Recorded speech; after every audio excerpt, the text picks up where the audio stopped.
If you just tape down watercolor paper with masking tape like I do, instead of stretching it with gummed tape, chances are your paintings will turn out a little bit warped or buckled like this, unless you're using very thick watercolor paper.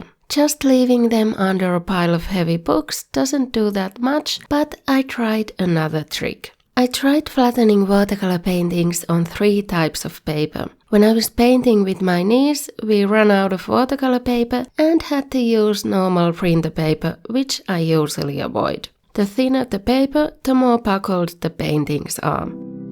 So I tried spraying water on the back of the paintings and spreading it with a sponge. Then I placed a blank printer paper on a piece of hardboard and the painting on top of that, face down, and another blank printer paper on top of the painting and a pile of heavy books on top of that. Except I actually stacked a bunch of paintings in the same pile with a blank paper in between each painting. The thinner the paper is, the more likely the painting is to bleed, so be careful with that. It was a problem especially with the printer paper. I started using a damp microfiber cloth instead of the sponge after the first few paintings. The thicker watercolor paper started curling when I added the water and I put them in a different pile. I let them stay under the weights for over 24 hours, around 28 hours. The thicker watercolor papers did better, but they appear to be warped in the opposite direction now, and once they're out from under the weight, they start getting warped again pretty quickly.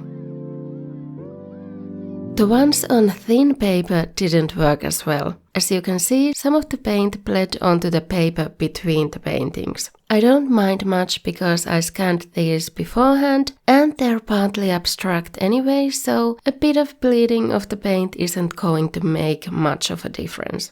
But what it did to the printer papers was it did make them a bit flatter, but it mainly did that by adding creases or wrinkles, so I would not use this trick on copy paper again, and in general I try to avoid painting on copy paper in the first place. For my second try, I used a damp microfiber cloth because the spray bottle I have doesn't have a mist option. It sprays bigger droplets and it doesn't really work for this. Instead of using copy paper in between the paintings, I tried paper towel and did one painting at a time, or you could sandwich the papers between books separately, one painting, one heavy book, next painting, next book, and so on. And I left it under the weight for a couple of days longer to make sure it has enough time to dry. I took it out after the weekend and the result is still not perfectly flat, but it's pretty good. It's flatter than it was beforehand and it's not warped in the opposite direction, and there's definitely no creasing or wrinkles, but I didn't test this variation on the copy paper.